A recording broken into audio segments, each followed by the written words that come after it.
Hi, it's me, Rasheed Ogunlaru, coach, speaker, author of Soul Trader, putting the heart back into your business, and the gift of inner success, and founder of Soul Leader, the resource for heart-centered leadership. Here we are, it's the November issue of Catch the Coach, your newsletter for fulfillment. Today I want to talk about compassionate leadership. Compassionate leadership is really interesting. It's very, very, very important.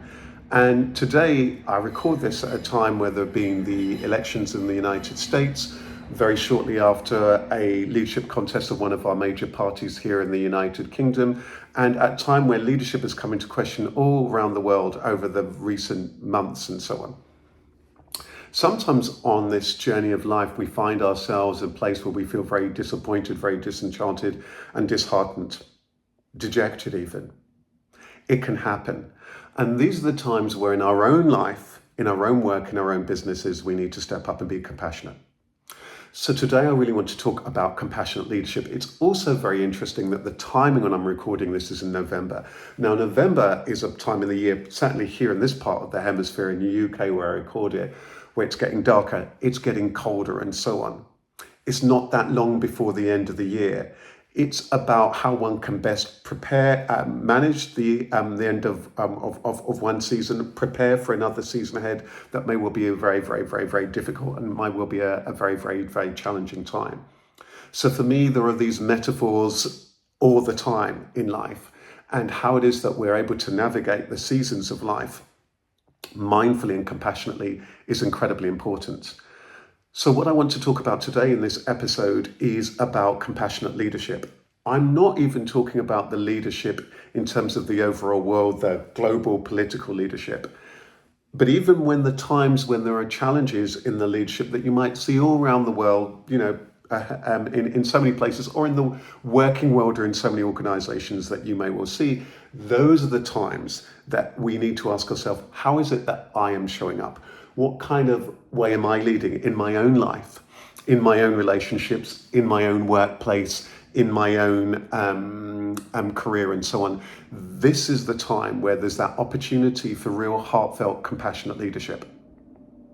So whilst there may well be moments of being very disappointed in those challenging times, personally, professionally, and globally, then comes the moment where one needs to step up. So it also really is important not to feel daunted. And so today I do really want to talk very, very, in a very, very focused way, to invite you to think about you and your life, in your world, your leadership, of your career, of your business, of your team, in your organization, in whatever ways in which you lead. You might be watching this thinking, I'm not even a leader. I'm not a leader. I don't have the title leader or manager, but yet you are. But yet you are in your own life, of your own career journey and so on. So let's just zoom into that. And I don't want to waste too much time on this. And there's so much more stuff and resources if you're wanting to go deeper into this. But I want to really start this process for you. I want to start off with a quote. Actually, there'll come a time, in fact, many times, when all the tools and techniques will desert you. Then at last you must follow your heart. So there's something of this journey of compassion that is a heart journey. Both head and heart are required in this journey of life, and sometimes listening to the gut and so on. So that both the head and the heart are really required. But there are times where the heart is going to be the key. I have another saying that that compassion is even more powerful than courage. Sure, with courage you can conquer the world, but only with compassion can you heal it and build it. And this is the key, that only with compassion can you build it and heal it. And let's again start off and zoom in on you in your own life. Pause, breathe for a moment. You might want to close your eyes and pause and breathe. It might even be a challenging, turbulent time for you personally in your own life. So I want to invite you to join with me. Pause and breathe. Exhale, let it go. Inhale, breathe it in, become inspired. What is all the stuff in between that you're holding on to that you need to let go? For this journey, it's going to require that you're going to need to let go of all sorts of hate, hurt, disappointment, and so on, disenchantment, and be present. So how are you in your own life? First of all, are you kind and compassionate to yourself? Are you kind and compassionate to yourself? That's the first thing. Do you beat yourself up, or are you on your own side? I have another saying. The relationship that you should have with yourself is ally, ambassador, beloved, and best friend. The relationship you should have with yourself is ally, ambassador, beloved, best friend. Treat yourself with kindness and care. There'll be times you're going to need to switch everything off in order to reconnect to yourself. Switch everything off, the phones, of this, of that, the windows, the da-da-da. Even if it's just 10 minutes here and there, because you might be supporting everybody else. That time where you can just tune into you, pause and breathe. Go around for the block if you're able enough, if you're able to have that ability to be able to do that. Or to just be still and quiet in a room, even if it's just for 5 minutes, to reconnect to yourself. That connecting to yourself, treating yourself with kindness and care. Next up, your relationships, your friendships, your relationships, your intimate relationship, your family relationships. How's it you're showing up there? Are you playing your part? Are you stepping up? Are you treating people with kindness and care and compassion? Because you can't complain about the old world out there if you're not being kind and caring and compassionate to the people in your own life. And of course, there'll be times of discord and challenges and so on, but then you need to be able to have the heart to show up with empathy and real kindness. This is going to require you deep listening, genuinely caring about other people and their welfare and their well-being, not just what it is that they can do for you. Caring about them as a human being, realizing that they're on their own unique journey. Sometimes your job in life is going to be to help them grow. Sometimes your job is going to be to let them go. That's the nature of life. Next up, your career. How are you showing up in your career? I have another saying that your career development is your business. Other people can support it, but you must steer it. You must direct it. It might be great. You might be working for an organization where all of this stuff is done. There's leadership, there's career development, there's every opportunity under the sun. Great, wonderful. You might have a great manager. You might have an awful one. Then again, you need to show up with these leadership qualities. Self-leadership, having your own plan for your own goals, for your own growth. Taking that responsibility, getting to know people, networking, having conversations with people about their careers, perhaps seeking out a mentor, being a mentor, nourishing others, encouraging others. Maybe you're at that part where you can help support other people in their own life journey. If you are a leader, if you are a manager, now is the time that you need to step up. You need to make sure that you're treating people with kindness, with care, with compassion. Get to know them. What are their aspirations? What are their hopes? Can't think that motivation is just going to happen externally. You need to find out from them what are their motives. Give them that space to explore who they are, what's important to them, and support them on that personal journey and that professional journey. Sure, it'll require a little bit of time out, but you're going to get more productivity out if you do that. If you're running your own business, again, you need to show that leadership. Nobody else is going to do it. You're going to need to show up. How are you going to show up? For that, you need to foster the right mindset. You need to be on your own side. You can't be beating yourself up. You can't be caught up in an inverse kind of ego trip of, oh no, I'm not good enough and all of the rest of it.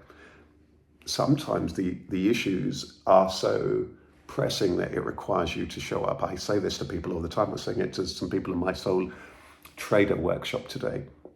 It's that leadership in your own business. And it might well be about going out, seeking the support, the mentors, the peer network that it is that you might well need to help you on that particular journey.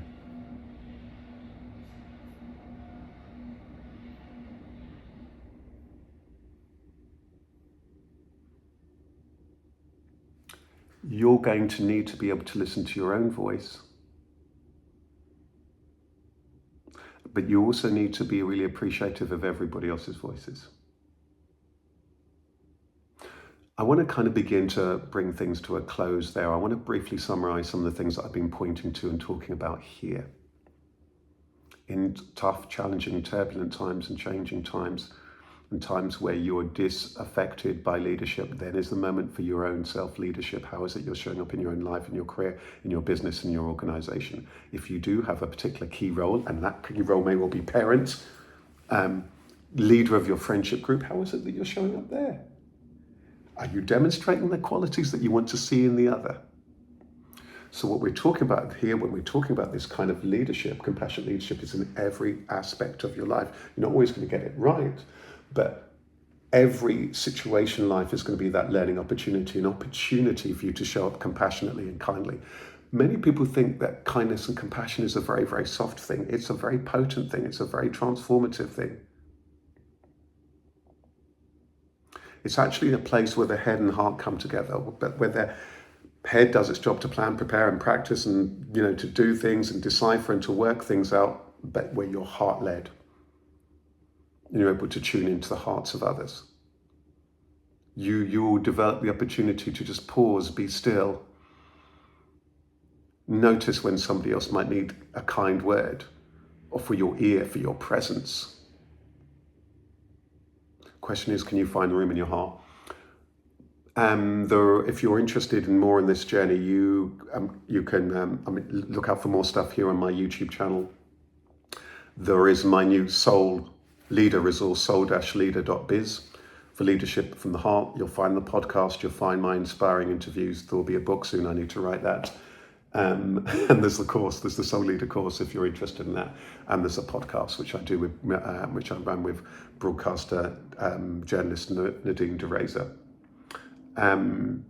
Also, you'll find that I run my regular events. Come along to my Soul Trader, Build Your Business by Heart, monthly online free event run in proud partnership with the British Library's Business and IP Centre, and my Networking for Success free event, again run in proud partnership with British Library's Business and IP Centre. If you're watching this in November, you might just catch that on the 19th of November, if that date hasn't elapsed, I'm going to be co-hosting the Business Startup Day as part of Global Entrepreneurship Week, so I hope to see you there as well. So pause, breathe, connect, be mindful of yourself, mindful of others, and know that it might be a time for you to step up and step forward. But it also may well be a season for you where it is that you need to pause and breathe and let others take the lead. It might also be another time where you need to step back and for a longer period of time, it might well be about then fostering the next generation of leaders. That's also part of all of our responsibilities. That next generation might be your kids, it might be your nieces and your nephews, it could be anybody, it could be the passerby on the street. Could be the people in your team. How is it you're able to show up with kindness and compassion and with empathy? That's the question. Wishing you all the best. Take good care. Lots of love from me, Rasheed.